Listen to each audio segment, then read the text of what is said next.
확실하게 제가 분명히 말씀드릴 수 있는 거는 헌재에서는 분명히 탄핵이 인용될 수밖에 없다. 왜냐하면 헌재의 사무처장이 말했잖아요.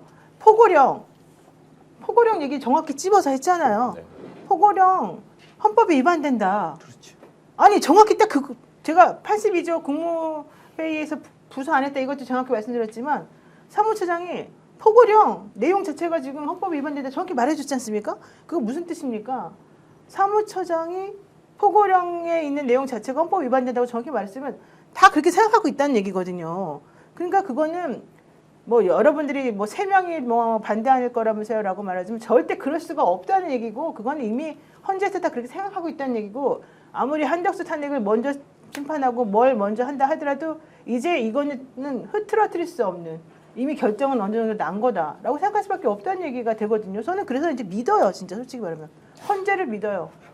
근데 이 헌재가 다른 결정을 내리기도 어려운 것이 내릴 수가 없는 상황이 된 거예요. 지금 예. 전 세계적으로 그냥 소위 말하는 글로벌 스탠더드라는 기준에서 봐서도 이거는 명백하거든요. 그러니까 어제 여러분 뭐 윤석열 측 변호인들이 외신 기자들 상대로 해서 기자회견 간담회를 열었지 않습니까? 네. 그래서 무슨 얘기를 했느냐? 제일 황당한 얘기가 평화로운 계엄령이라는 얘기를 했거든요. 참요. 근데 이 평화로운 계엄령이라는 얘기는 국내 언론들은 다 썼어요. 근데 해외 언론들 중에서는 평화로운 계엄령이라는 표현을 아예 안 썼더라고요. 그럼요. 다른 뭐 내전, 내란 이런 말은 시빌워라고는 써놓고 이거 평화로운 계엄령을 뭐라고 표현해야 될지 모르겠는데 아무데도 쓰질 않았더라고요. 오늘은 어떤지 모르겠습니다. 어제까지만 쓴 적이 없어요. 그러니까 이 정도로 이게 말이 안 된다는 걸 알고 있기 때문에 국제적 기준에서 보면은 당연히 윤석열은 쫓겨나야 되고 감옥에 지금 당장 가야 될 사람들이거든요. 그걸 지금 이 상태에서 헌재가 다른 결론을 내리기는 어렵다고 봅니다. 국민의힘에서 윤석열이 탄핵된다는 거는 제가 볼 땐 상수로 생각하고 그렇죠, 그것도 상수예요. 상식으로 생각하는데 이제 두 가지 측면입니다.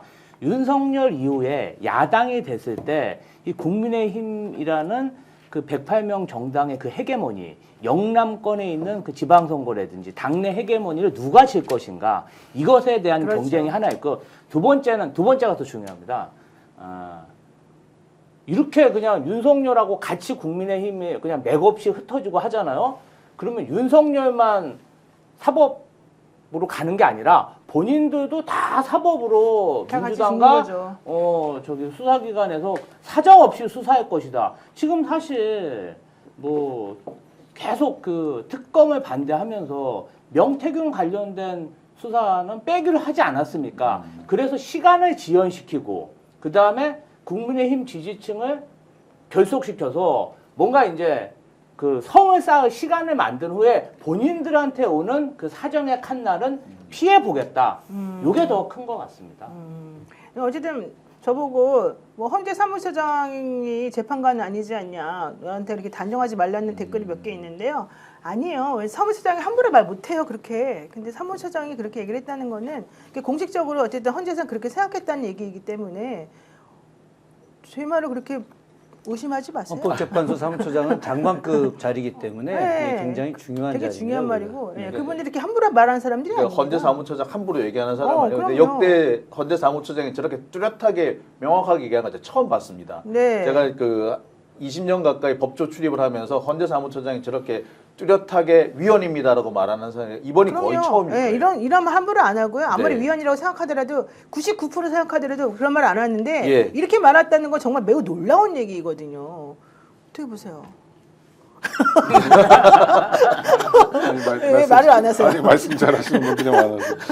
그러니까 저는 헌재에 대한 의심은 없어요. 왜 그러냐면 네. 물론 뭐 우리가 또 윤석열을 통해서 기괴한 모습들을 많이 봐서 그렇긴 하지만 지금 변론 준비기를 보내는 태도도 그랬고요. 그 다음에 변론 기일을 정하고 일주일에 2번씩 심리를 하잖아요. 네. 자기들끼리 평의까지 하면 일주일에 3번을 하는 건데요. 페이퍼 읽는 시간까지 하면 아무것도 안 하고 이것만 하겠다는 거거든요. 일단 이 태도가 굉장히 바람직합니다. 왜냐하면 국민들이 지금 사실상의 무정부 상태에서 여러 가지 고초 곤란을 겪고 있거든요. 헌법기관이 적극적으로 국민들의 고통과 연대하겠다는 모습인 것 같아서 굉장히 바람직해 보이고요.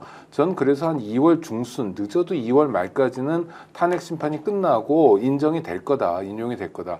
그게 아닌 가능성을 상상하기가 되게 어렵습니다. 맞습니다. 왜냐하면 안 되면 정말 우리가 국가라는 시스템을 왜 운영해야 되느냐. 맞습니다. 뭐 우리가 그러기 위해서 군대도 갔다 오고 세금도 내는데 이러면서 이 시스템을 운영할 이유가 있냐라는 전면적 의문 앞에 서게 되거든요. 그건 국가 시스템의 전면적인 붕괴입니다. 네. 윤석열 정권이 뭐 명을 달리하고 윤석열이라는 사람이 부부 사이좋게 뭐 감옥에 가고 이런 거하고 될 바가 아니라 국가 전반의 붕괴를 경험하게 될 거예요. 네. 그건 정말 끔찍한 사태가 되거든요.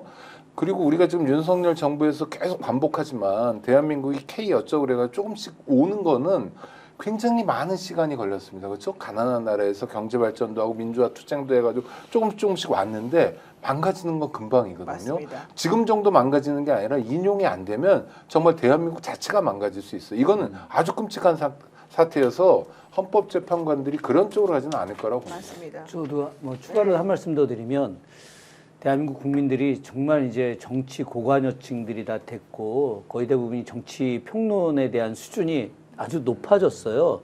그렇기 때문에 헌재에 대해서도 아마 유심히 보실 거라고 생각하는데 저는 그 변론 준비기일에 대한 네. 헌재 재판관 두 분, 이제 한 분은 보수라고 알려져 있고 한 분은 진보라고 알려져 있는 이미선 헌재 재판관하고 정형식 재판관의 태도들을 보면 이분들이 굉장히 책임감이 있다. 그렇죠. 이 책임감이라고 하는 것이 세계적으로 인정받고 있는 대한민국을 다시 구해야 된다라고 하는 일종의 사명감 같은 게 느껴진다고 전 보여지고 있어요.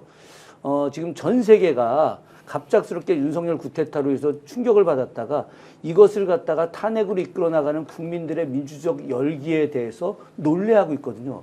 그런데 이렇게 놀라서 끝날 줄 알았는데 국민의힘과 윤석열 이 잔당들이 계속해서 내란을 유지하고 있는 이 모습을 보면서 대한민국이 수습 능력이 떨어지고 있구나.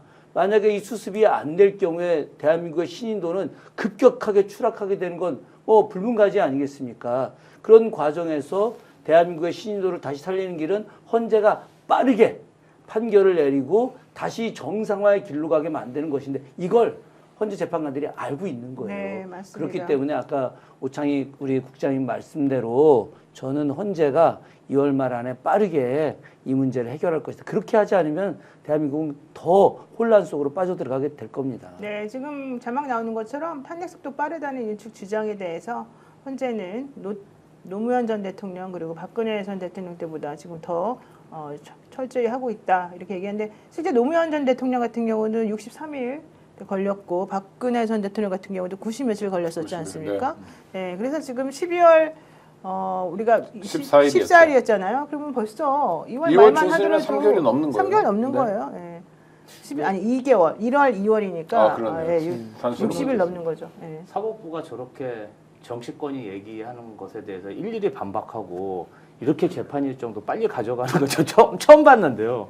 헌재나 사법부 입장에서 보면 23년 9월 달에 이재명 대표에 대한 구속영장을 기각시켰잖아요. 그리고 강서선거에서 윤석열이 대패했고, 11월 달에 그 여인영 비롯해서 그 사령관 4명을 임명을 한 겁니다. 네. 그때부터 사실상 계엄을 시작한 건데, 최근 드러난 공소장에 보면 그런 거잖아요. 이 사람들이 사실은 그 총선에서 져서 1차 타켓을 중앙선관위로 했지만, 만약에 이번에 지금 탄핵에 살아나갖고 윤석열이 두 번째 계엄을 시작한다면 제일 먼저 제 생각에는 대법관하고 헌법재판소부터 쳐들어가서 출마할 것 같은데요. 맞습니다.